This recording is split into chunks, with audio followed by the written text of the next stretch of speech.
Hi friends, my name is LeLe Shu, and I co-direct the ministry at Higher Cambridge alongside my husband Greg. And we joined the Higher staff a little over a year ago and have 2 young kids. But I am so excited to be with you all today. So one October, when my husband Greg and I were still dating, I decided to organize some good seasonal fun by going to a haunted house.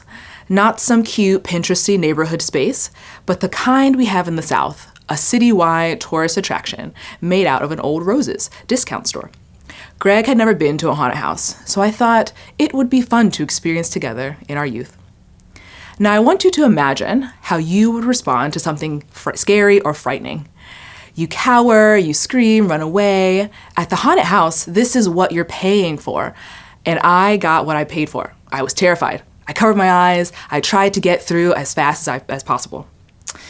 But since it was Greg's first time, what do you think he did? Well, he shrieked.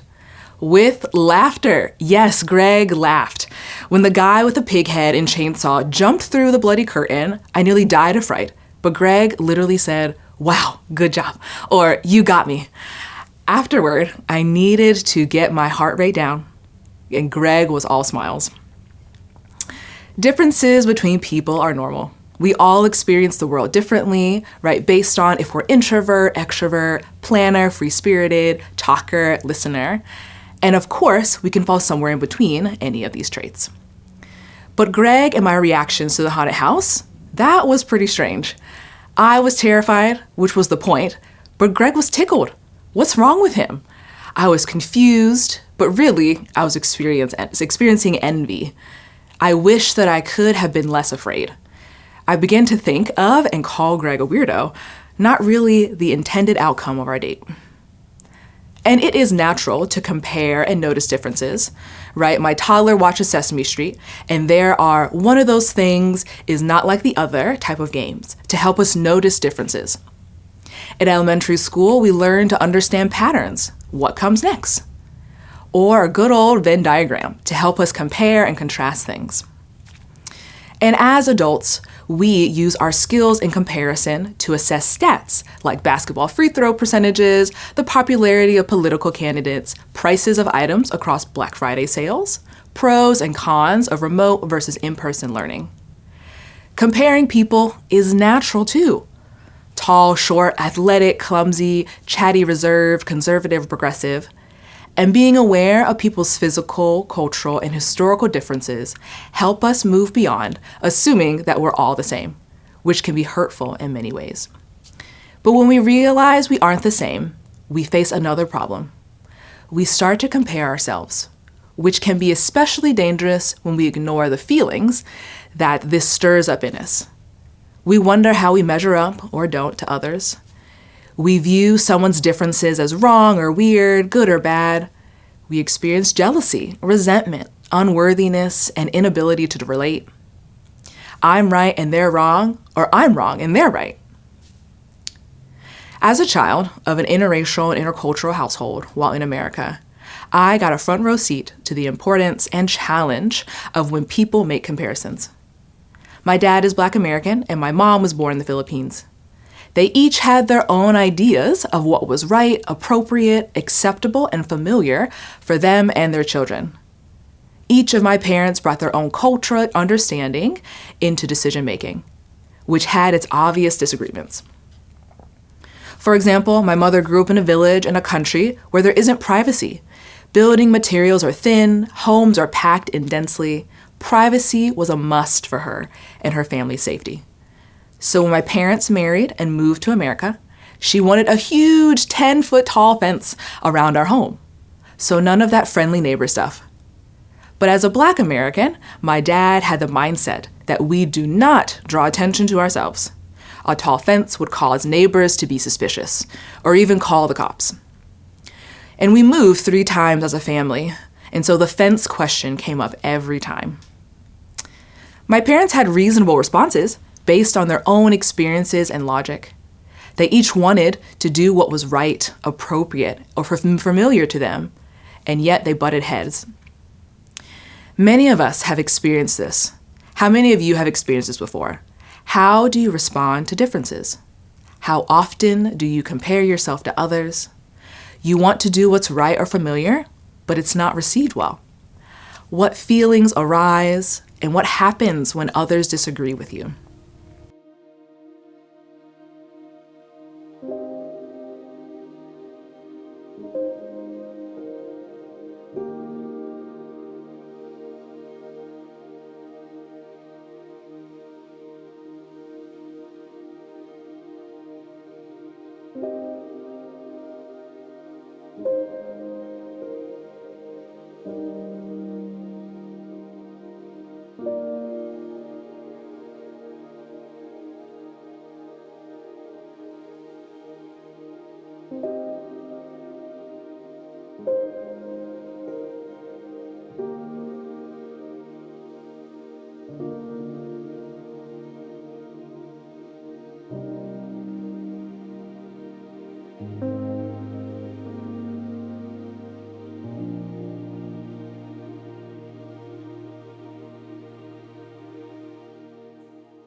We are in a series called Broken Links, where we're reflecting on things that undermine and disrupt the relationships God has intended for us to enjoy and benefit from. And today we're examining how comparison contributes to broken links in our lives. In today's passage, we see a pair of sisters open up their home to Jesus, who is on a journey to Jerusalem with his disciples. Whenever Jesus arrived at a home, his entourage of disciples came with him. Imagine Martha's reaction, feeling the need to extend hospitality to the added guests. But Mary, Martha's sister, is not even thinking about helping a sister out. Instead, she is at Jesus' feet listening to him. We just finished a sermon series called More Than a Meal, which focused on meals being an opportunity for hospitality. If only Mary had heard these sermons, because it's clear that Martha did. No, Mary is not the head of the household, but it's Jesus we're talking about. If an important guest was coming to your house for dinner, what would you do?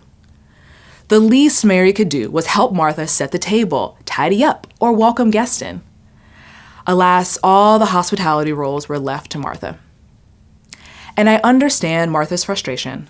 In her anger, imagine with me, Martha likely storms over to the living room where Jesus is teaching the disciples and Mary. Martha sternly calls out Mary, asking Jesus to validate her anger. And Jesus gently but firmly disagrees with Martha and welcomes Mary.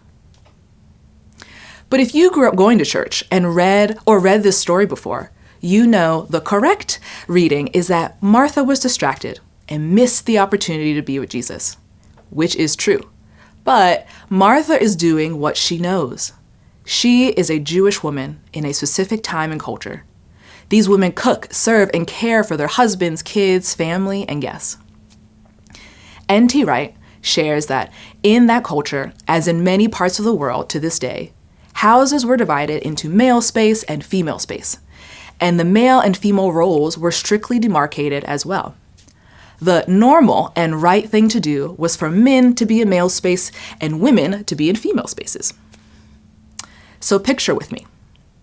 Martha is on the female side and in the kitchen. Jesus and the disciples are in the male space. And where is Mary? She's in the male space, comfortably at Jesus' feet among all the men. I'm surprised none of the men spoke up. Mary girl, you're in the wrong room. Or, Jesus, are you going to say something? It's like a referee just letting an obvious foul or penalty slide in one way that changes the outcome of the game. So regardless of your belief on separate gender spaces or genders in general, this was the culture, and Martha and Mary were in the thick of it. Mary was so bold. This is so risky. And I can see her desire and determination to be a disciple of Jesus, to listen and to learn from the Messiah. We see this also in John, when Mary pours expensive, precious perfume on Jesus' feet and wipes them with her hair. Again, while Martha is serving Jesus and the crew in Simon the leper's house. Who did Mary think she was? How could Mary so comfortably cross this invisible gender barrier? But Jesus was not surprised or worried. Earlier in Luke, Jesus created a space for women in his ministry. And this isn't a new practice for him. Mary knows that the invitation to sit, listen and learn is there, even if it might be weird for others. Jesus affirms her to be there even if no one else does. And in his kingdom, sitting at his feet isn't just a male space. So what about Martha? Because it was Martha who spoke up about this. Martha was actually doing what was expected of her, what was right and common, not breaking the rules like Mary. But those of us who grew up in the church too easily discard Mary's response. Yes, Martha was distracted with tasks and wanted Mary's help and Jesus' justification. But here's Mary putting Martha in a terrible position. No wonder Martha feels angry, confused, jealous, resentful. I know I would, and I can see the broken link in their relationship. Sometimes I feel like Martha. I'm a rule follower and a realist, and I do what makes sense, and I try to do it the most appropriate way possible. But my husband Greg is not. He is a rule breaker, a dreamer. Greg is from the greater Boston area and does not mind ruffling any feathers to get his point across. Adding to being a rule follower, I am a brown woman, which impacts how I view the world and how the world views me. I personally do not like having attention drawn my way, but Greg welcomes it all. Greg used to drive with his hand resting on the steering wheel, eagerly anticipating any weary driver's slight delay in going on a green, lacking a turning signal, allowing pedestrians to jaywalk or cross when they do not have the right of way. But unlike Greg, I never used the car horn before moving to Boston. It was seen as rude and pushy, and it drew attention my way, and I avoided unwanted attention as often as I could. Our clear differences have caused a lot of disagreements and frustration between us, and there is easily a broken link in our relationship. And like Martha, I thought I was doing the right thing. Where did I go wrong? How was what Mary or Greg did acceptable? And yes, my story is less serious, but carries the same thread of comparison and judgment between right and not right. There is a broken link in our relationships. So when we were in the haunted house, Greg was practically patting the chainsaw guy's back saying, "Whew, you got me." And I was running and pushing him and to keep going because I was scared, like you're supposed to be. The right thing to do was run and scream, and Greg was strolling and laughing. Unbelievable. How dare he ruin my Halloween fun? I felt like Greg was experiencing this incorrectly, and I was experiencing it correctly. Even though the story is funny and outrageous, in reality, both of our experiences are acceptable and reasonable. Yes, it is definitely abnormal to laugh your way through a haunted house, but it is possible, as Greg showed me. A younger LeLe would say that Greg and I could never get along or see eye to eye. I was not open to someone so different, or did not naturally do the right, acceptable thing. Through getting to know myself, I prefer to stick to the rules and not step out of line, because that's what success looks like for my family. And while getting to know Greg, taking risks also meant success as an Asian American man. I do not think we would have come to these conclusions if we were not open and curious about each other. It has allowed us to appreciate our own and each other's gifts, skills, tendencies. Now, that does not mean acting out of our tendencies is always good or brings us closer to Jesus, one another, or community. But we can offer grace and love to each other and ourselves. Both of who we are can exist. We can love one another by welcoming and making room for all of who we are. For some of us, though, it seems like both experiences cannot exist. The book Disunity in Christ by Christina Cleveland shows a pattern of opening our own eyes to how we separate ourselves from others in comparison. And I do not desire you to welcome abuse, racism, injustices from those who are not open and curious. That would cause great harm and trauma. Then there are those of you who feel solid in your faith. Please do not write off people who are deconstructing. Stay in the conversation. The church has hurt many people, its own people. And yet we have also seen the church be a blessing to so many. It's not wrong or right. It's full of broken links that need to be repaired. It will be hard because anytime we are in relationships with people who see the world differently, we are bound to rub each other the wrong way.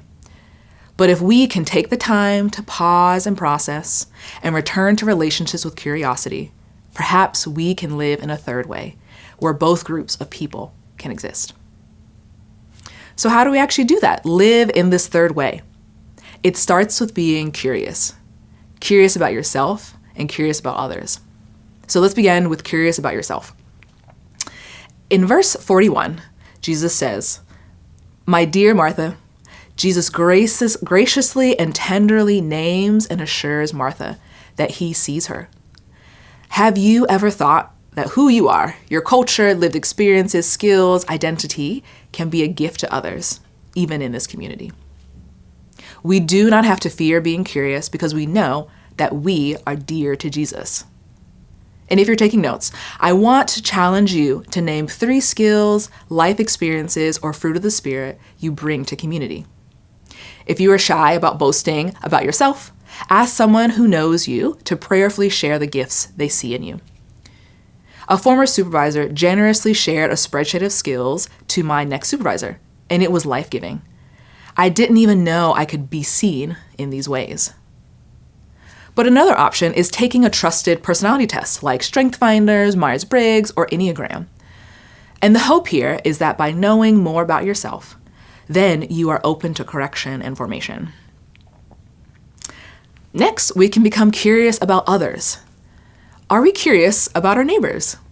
Do we care to know more about the person next to us, than their name and one icebreaker? Hierarch provides spaces for each congregation to connect.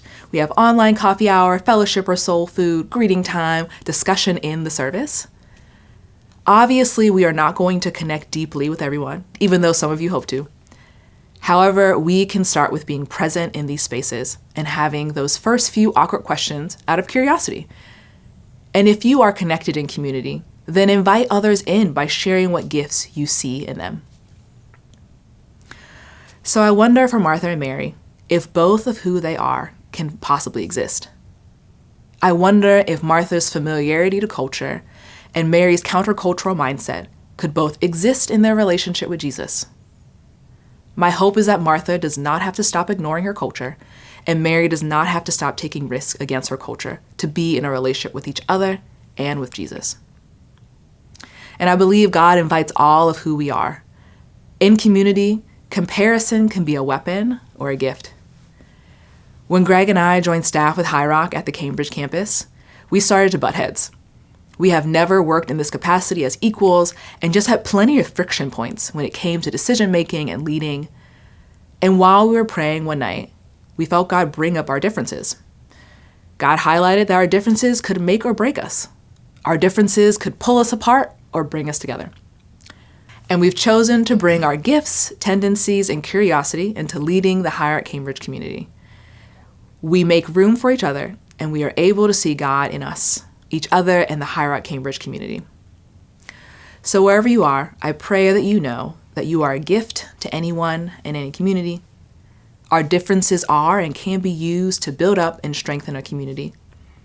I pray for open and curious hearts as we try to mend these broken links in our community. Thanks be to God.